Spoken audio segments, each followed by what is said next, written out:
My name's Tony Ball. My father and mother used to work here at the lodge, and we came here in the early 40s. Early memories I can remember looking out of my bedroom window and watching Hull burn during the war. The owner of the place, Captain Arthur Wilson Filmer, employed my father as a chauffeur valet, and we were here until the day he died. My mother, at the end of his life, for several years was the cook here. She had been the assistant cook to the French chef who was here for a while, and when he left, my mother took over and she worked as the cook, and her assistant was Margaret, the wife of the groom. The groom was George Taylor, who also worked here on the estate. It was a lovely place. The church, I believe, is 1172. I used to sing in the choir and used to help as I got older on the farm, and had a really, really nice experience for a youngster of my age. I went to Beverley Grammar School, left there and joined the RAF. Well, last week, for some unknown reason, I said to my wife, I want to go home. So she said, right, let's go up for a couple of days. So we've driven up from Aylesbury, where we live now, and we've had a couple of nights. It was strange spending 2 days at this end of the house, because all my years before were in the servants' quarters, etc. I was absolutely amazed to see that the garden had gone and the stables were there. The tennis court is now a dressage ring. All the farm buildings have gone. There are new houses there. The dairy's gone. And I was so disappointed in the condition of the old farm buildings and the stables. The stables have just gone completely. All that's left is the saddle room, which was attached to the main garage anyway, so that couldn't fall down. But all the shelters where the cattle used to come were brought in at night, they've all gone, and the house has been built there or renovated to include the granary and the 2 tractor houses. And it's still something that I'm finding hard to get my head round, because having spent so much of my life here, loved the place so much. My 2 girls are dying for me to get back. They live down south as well, and they want to know how we've got on. And I shall be phoning them up this evening and giving them a good telling of what has gone on and what they're doing here, how well they're doing, and hoping that it will keep on developing. And it's got so much potential. It's so lovely here still, and it's quite a place to stay. Thank you. My early memories, I started primary school here in the village, and I went there. The teacher's name, a lady called Fanny Smith, and she lived in Walkington and used to come over every day from Walkington, winter and summer. And then here, as I got older, I was taught to ride by the groom. We had Shetland ponies, we had hunters, because the captain was president or chairman of the Holderness Hunt, and they used to meet here on New Year's Day every year, and there was a huge turnout for that. The captain also had huge parties on New Year's Eve, and there would be Rolls Royces and Bentleys parked all the way down the drive, all the way in the yard, both sides of the drive, in amongst the trees and the daffodils, and that's where the daffodils are now. And it was quite an eye-opener. He travelled a lot, went down to London a lot, and my father, being his chauffeur, took him down to London an awful lot. He stayed in the Ritz Hotel. He had a suite there, and we had really a pretty nice life. Everything was produced on the farm, the butter, the milk, etc. There was a huge garden. We had three gardeners, a groom, and then on the farm we had the stockman, who was always a Scotsman, who specialised in Aberdeen Angus, and he had 3 assistants. And I learnt to drive. I learnt to drive tractors on the place, and up until the time I went to grammar school, I used to spend most of my time up here on the farm, or with Dad with the cars, or in the kitchen with my mother.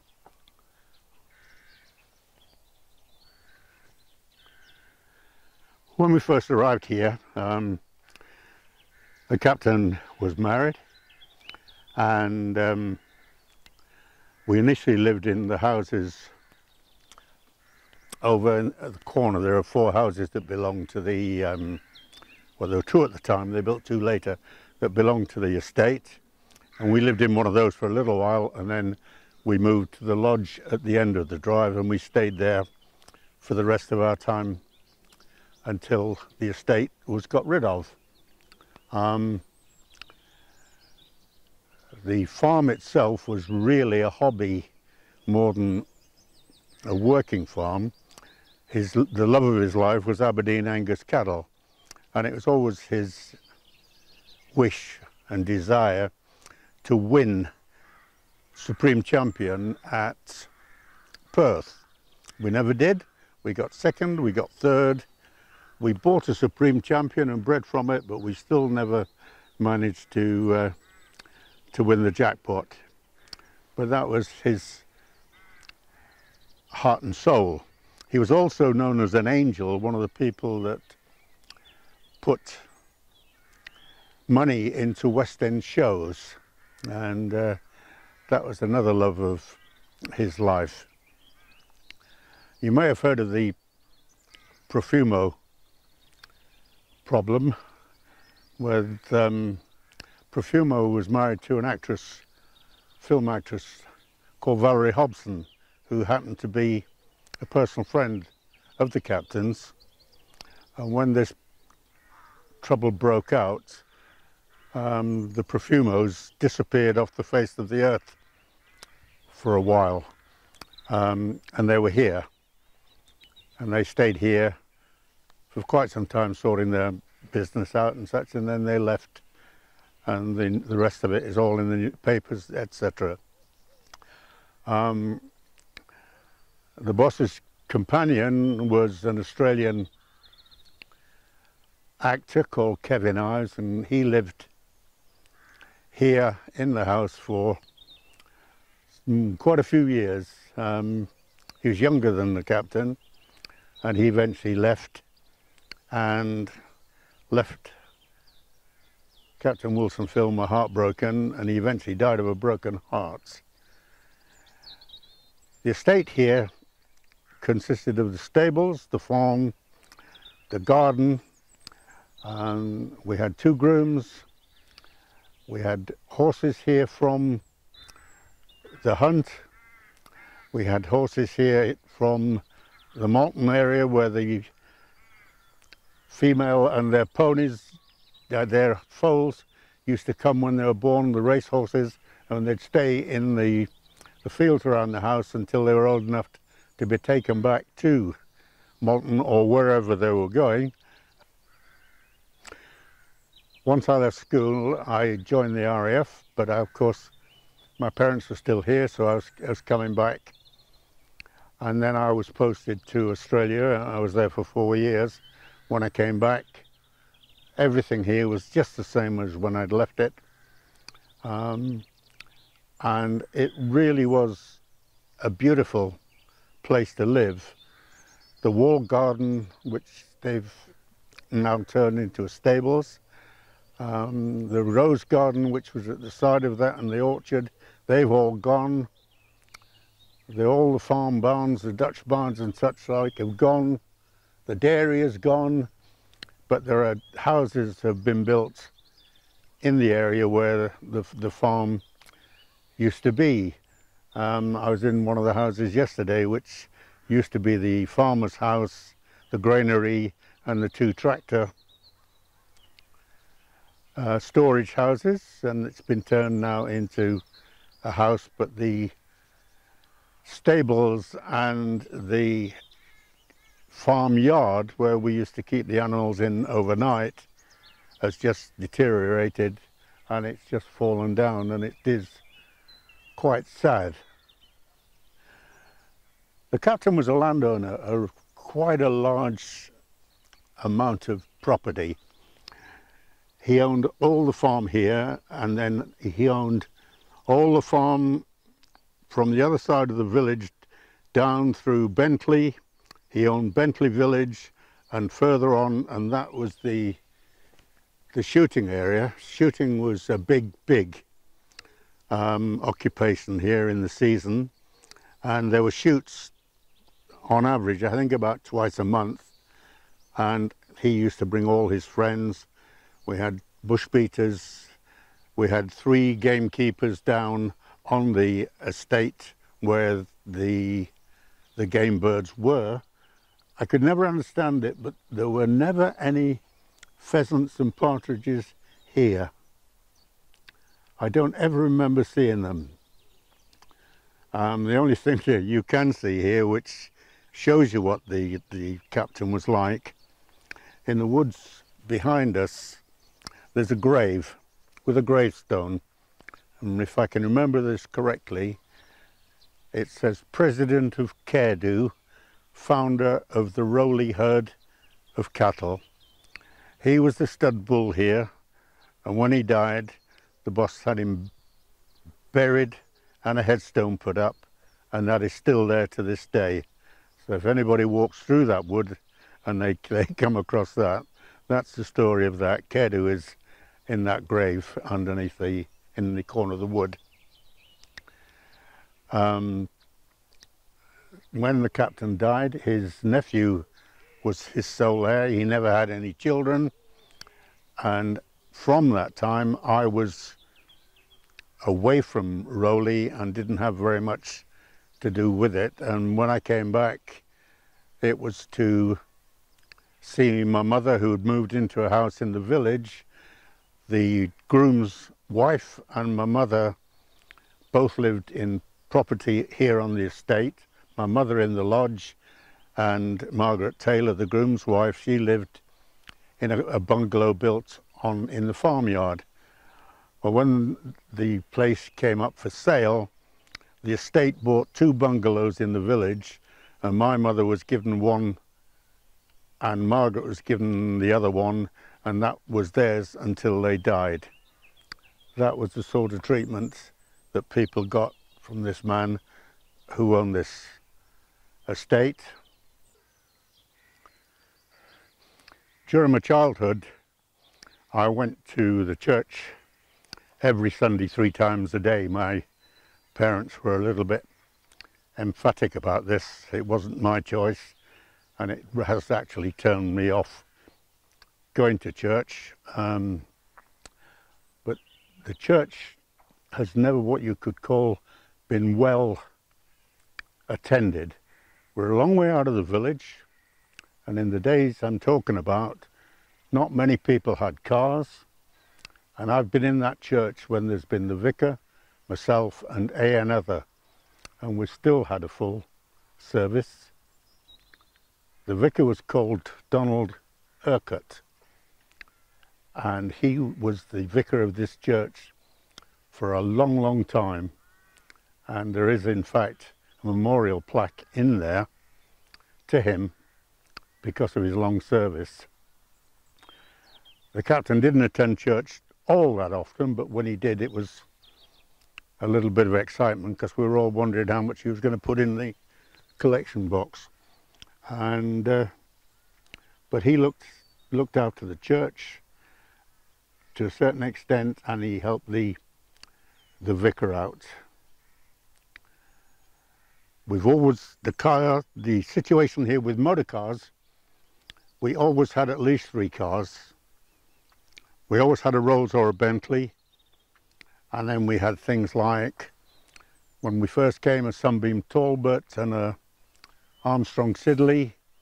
We always had a Land Rover as well for the shooting season, and my father was never what you might call overworked, but he did look after the vehicles and such like, and he was also the valet to the captain, and he would go on the trips wherever he went, and of course he would drive them all around Yorkshire to Sledmere and such places where they went for dinner and such. As far as cars are concerned, I've got a very funny story, and it's true. We had Rolls and Bentleys, and one of the captain's acquaintances recommended that he buy a Merc. And my father tried to talk him out of it because he knew he wouldn't like it. But a Merc came along, which was fine until the first time that they had to go to London. And Dad drove down to the Ritz, and the boss got out, went upstairs. Dad unpacked the boss's kit, hung it all up, and then the captain said to him, gave him a blank cheque and told him to go along to Jack Barclay's and get a Rolls Royce. My father walked in, and because they'd had a couple of Rolls from Barclays, the owner, Mr. Jack Barclay, I think his name was, recognised Dad. His son didn't. He thought that my father, because he was in chauffeur's uniform, was looking for a job. But Jack Barclay came down and asked what my father was looking for, and he pointed to a Phantom 5 in the showroom and said that, to which Mr. Barclay said, well, I'm afraid that one's sold. And Dad then took a blank cheque out of his pocket, and Mr. Barclay said, but I'm sure that we could make it so that you could drive away in said Rolls Royce. And that's how the Rolls Royce came back to the estate. And it had a bit of a life, that Rolls Royce. In the garage there are 3 sections, and the Rolls was always in the right hand side. And what we didn't know, up in the roof of the garage there was a marble pillar, and of course it had to fall one day, and what was underneath but the Rolls, and the marble pillar came through onto the top of the Rolls and bounced off. So the Rolls had to go back to London. It was away for quite a while getting repaired, and when they returned, when they brought it back, my father met them here, and then he went and got the boss, who came down, and he wanted to drive the car, and he drove it down the drive, and this was before the walls that are at the drive at the moment, before the walled gateway. He then did a 3-point turn, drove back up to the house, got out of the car and went straight in, didn't say anything to anybody. And Dad said something's wrong, and he went round the car and he'd backed it into a tree at the bottom of the drive. So the people that had delivered the car took it back so it could get fixed again. So that Rolls Royce had a bit of a life. The estate here was run by about 15 people. From memory, there were 3 gardeners, and they all lived on site. There was the farmer, who was Scottish. He was the herdsman. He was the specialist on Aberdeen Angus. He had a manager and 2 others who worked with the Ayrshires that we kept for milk, etc., and for doing any ploughing and such like that had to be done. in the house there was a housemaid, Mrs. Main, and she lived here permanently. We had a butler and a butler's assistant. Before my mother was cook here, we had a French chef, and before him there was a lady from the village who used to be the cook, and I can't remember any others in between. But my mother took over when this French chef left, and she was here for several years, initially terrified that she got a job like that to do, but it worked very well and she was perfectly happy, a bit stressed at times, but they were very, very pleased with her, and it all worked out very well.